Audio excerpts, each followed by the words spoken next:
Okay, so in this episode, I want to just talk a little bit more about Steve McQueen because I had always been thinking about Natalie Wood, and Steve McQueen wasn't even in the movie Natalie Wood, What Remains Behind.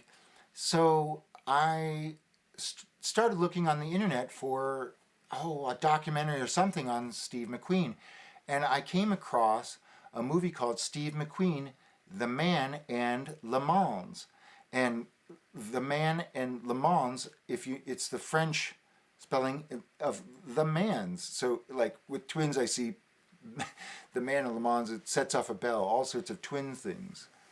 But this was the first movie I decided to look up on Steve McQueen to get some information.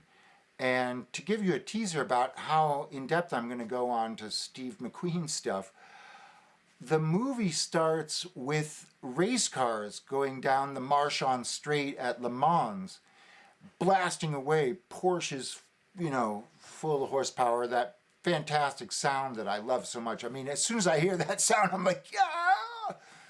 I love racing so much. And there's a voiceover, and it's Steve McQueen doing a voiceover. And there's no faces on the screen. The first face that popped onto the screen was Natalie Wood. And they jump to an award show where she introduces him as the number one male actor or something like this. And so my jaw just dropped because there was Natalie Wood right there on the first thing that I looked up for Steve McQueen. And then if you know about the movie Le Mans, that was actually the first movie the first grown-up movie that I had seen. I believe in 1972 it aired on television, and I was so excited to see a race car movie, but I was so young, only 7 years old, and it was going to go way past my bedtime. But my dad let us stay up. I fell asleep in the part of the middle of the movie, and I woke up and found out, and the hero he didn't win the movie. Spoiler alert. And so I had sort of dismissed that movie, but having watched it again, it's just an incredibly great movie. But Steve McQueen set out to he was kind of deceiving the studio. He wanted to really document the power of these cars at really a golden age of racing, endurance races. These cars were really dangerous, really fast, and they had very brave drivers. And Steve McQueen raced at a time when my neighbor Michael Rahal raced, and he shot this amazing film at Le Mans using the car that he raced at the '70 Sebring race against Michael Rahal, which he cut and put mounted cameras on it. And he used that car because he wanted to film at full speed. He wanted to capture the full speed, and he needed a car that could keep up with Ferraris and Porsches.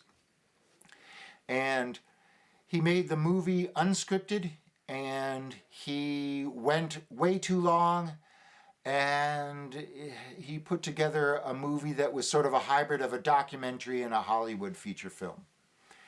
And when I saw his motivation for that, I just was in shock because even though Steve McQueen could pull it off, my movie Whiteboard had never had a script.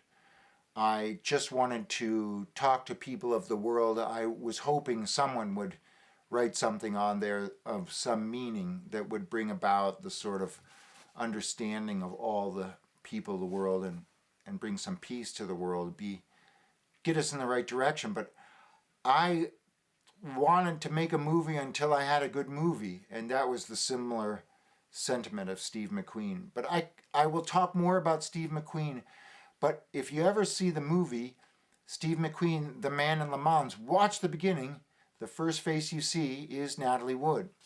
And so that was definitely on that, in that chart of the sort of unbelievable, odds-defying coincidences that keep popping up, timed perfectly with my exploration of the spirit world.